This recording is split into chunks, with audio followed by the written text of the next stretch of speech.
బులెటిన్లో మరో breaking news చూస్తున్నాం. మాజీ సీఎం వైఎస్ జగన్మోహన్ రెడ్డి అక్రమాస్తుల కేసుపై దాఖలైన పిటిషన్పై ఇవాళ సుప్రీంకోర్టులో కీలక పరిణామం చోటు చేసుకుంది.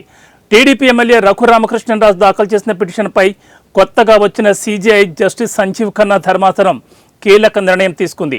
దీంతో ఈ పిటిషన్ కాస్త మరో బెంచ్ విచారణకు రాబోతోంది. అలాగే ఇప్పటికే పలు మలుపులు తిరిగిన ఈ పిటిషన్ విచారణ ఇప్పుడు తాజాగా మరో టర్న్ తీసుకున్నట్లయింది.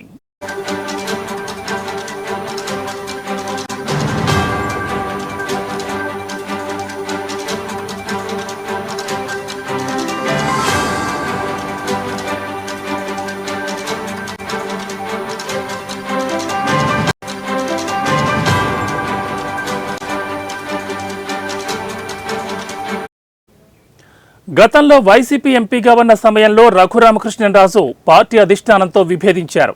అనంతరం పార్టీ అధినేత జగన్ కు గతంలో అక్రమాస్తుల కేసులో ఇచ్చిన బెయిల్ రద్దు చేయాలని, అలాగే హైదరాబాద్ సిబిఐ కోర్టులో జరుగుతున్న విచారణను మరో రాష్ట్రానికి మార్చాలని 2 పిటిషన్లు దాఖలు చేశారు. వీటిపై సుప్రీంకోర్టులోని సీజీఐ బెంచ్లో విచారణ జరిగింది.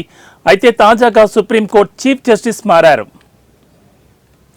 అలాగే బెంచ్లో ఉన్న న్యాయమూర్తి జస్టిస్ సంజయ్ కుమార్ ఈ పిటిషన్లను విచారించలేనంటూ నాట్ బిఫోర్ మీ అన్నారు. దీంతో సీజీఐ జస్టిస్ సంజీవ్ ఖన్నా అనివార్యంగా మరో బెంచ్కు వీటిని మార్చాల్సి వచ్చింది. ఈ నేపథ్యంలో రఘురామరాజు దాఖలు చేసిన 2 పిటిషన్లను జస్టిస్ అభయ్ ఓకా నేతృత్వంలోని మరో బెంచ్కు సీజీఐ బదిలీ చేశారు. అలాగే డిసెంబర్ వీటిపై విచారణ జరిగేలా రిజిస్ట్రీకి ఆదేశాలు ఇచ్చారు. దీంతో ఈ పిటిషన్ల విచారణ డిసెంబర్ 2కు వాయిదా పడినట్లయింది.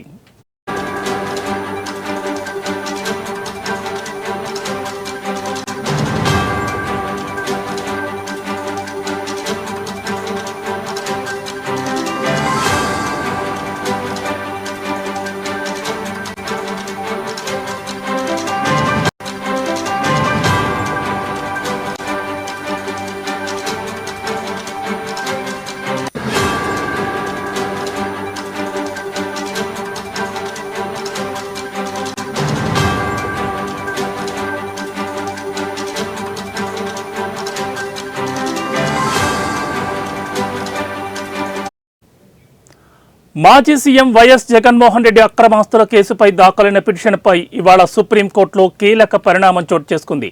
టీడీపీ ఎమ్మెల్యే రఘురామకృష్ణరాజు దాఖలు చేసిన పిటిషన్పై కొత్తగా వచ్చిన సీజీఐ జస్టిస్ సంజీవ్ ఖన్నా ధర్మాసనం కీలక నిర్ణయం తీసుకుంది.